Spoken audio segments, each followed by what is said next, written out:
그깟 예물 주얼리 때문에 파혼합니다. 30살 예신입니다. 예신이었죠. 남자친구는 3살 연상이었습니다. 결론부터 말해 400만 원대의 주얼리 세트를 못 해준다고 해서 파혼합니다. 저희 결혼은 요즘 다들 외치는 반반 결혼으로 준비했습니다. 일부러 자로 잰 건 아니고 둘의 상황이 비슷해서 자연스럽게 그렇게 됐습니다. 직장, 연봉도 비슷하고 집을 살 때도 각자 살던 오피스텔 전세금을 빼서 넣었는데 그 금액도 비슷합니다. 모은 금액도 비슷하고 결혼 비용도 반반 예정이었습니다. 그런데 제가 집안에서 도움을 좀 많이 받아서 남자친구에게 예물로 차를 해줬습니다. 이사 가면서 신혼집과 제 회사가 많이 가까워졌기 때문에 제가 타던 차를 팔고 거기에 보태서 국산 신차를 계약했습니다. 아주 대단한 차는 아니지만 원래 차가 없던 남자친구가 매우 기뻐했고 저도 큰 선물을 해줄 수 있어서 기뻤습니다. 그에 반해 저는 결혼식이나 프러포즈에서 크게 바라는 건 없었습니다. 명품이나 결혼 핑계로 이것저것 사고 먹고 노는 짓 안 했고요. 그런데 제 로망이 퀄리티 좋은 주얼리 세트였습니다. 귀걸이, 목걸이, 반지 같은 라인으로 맞추는 거요. 이 부분은 차 계약하기 전에 남자친구와 이야기되었던 부분입니다. 차를 계약하고 며칠 뒤 제가 주얼리를 골라서 직접 보러 가기로 했습니다. 제가 고른 제품은 완전 데일리는 아니지만 좀 꾸미는 날이라면 평소에도 충분히 착용할 수 있는 제품이고 400만 원대였습니다. 그런데 남자친구가 약속한 날 갑자기 일이 생겼다며 며칠 뒤로 약속을 미뤘습니다. 저는 대수롭지 않게 생각하고 알겠다 했습니다. 그런데 새로 잡은 약속 날 또 급히 회사 일이 생겼다며 너무 미안하다. 다음에 꼭 가자 하더라고요. 이번에는 정확히 날도 잡지 않고요. 그렇게 약 열흘가량이 늦춰졌습니다. 열흘 동안 남자친구를 못 봤어요. 2년 정도 만나면서 그 정도로 오래 특별한 일도 없이 만나지 않은 건 처음이었어요. 이때 좀 이상하다고 느꼈습니다. 어쨌든 주말이 돼서 남자친구를 만났습니다. 이제 주얼리샵에 가자고 말하기도 애매했어요. 장난감 사달라고 조르는 애 같고 남자친구가 먼저 가자고 할 줄 알았습니다. 그런데 데이트하는 내내 뭔가 회피하는 사람처럼 반박적으로 대화를 이어가고 불편해 보였어요. 그냥 직접 물어봤습니다. 제가 고른 제품이 너무 비싸서 부담되냐고요. 그제야 그냥 주얼리는 안 하면 안 되겠냐고 하더라고요. 저는 너무 기분이 상했습니다.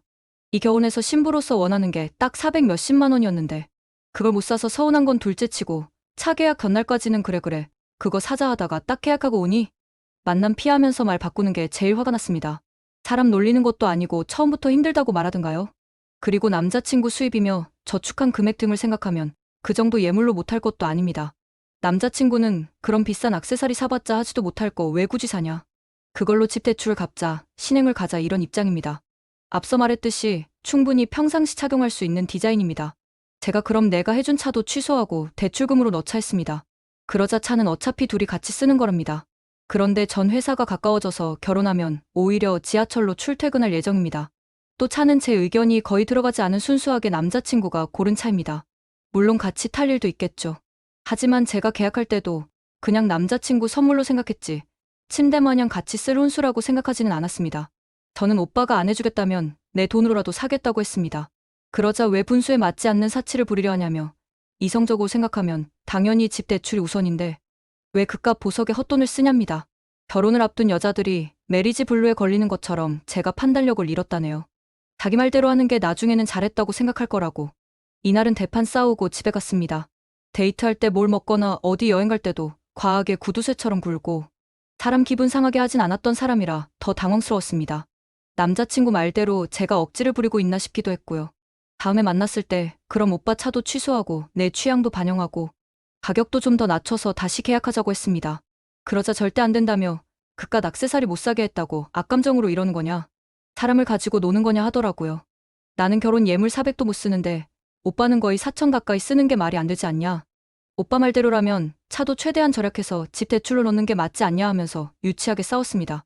남자친구는 저에게 왜 이렇게 생각 없이 어린애처럼 구냐.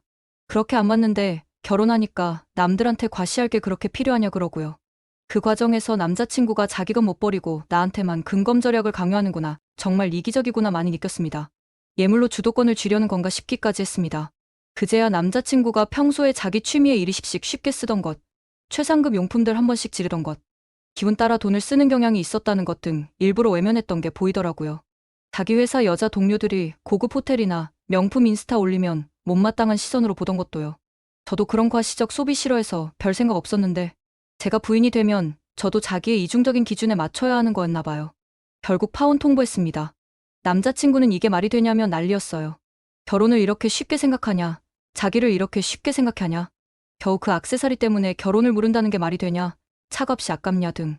저도 파혼의 발단이 주얼리 세트라는 게 어이없긴 합니다. 이렇게 파혼하는 게 맞나 싶기도 하고요, 아직까지. 이번 주말에 차 계약을 취소하려고 하는데 이게 정말 맞나 싶습니다.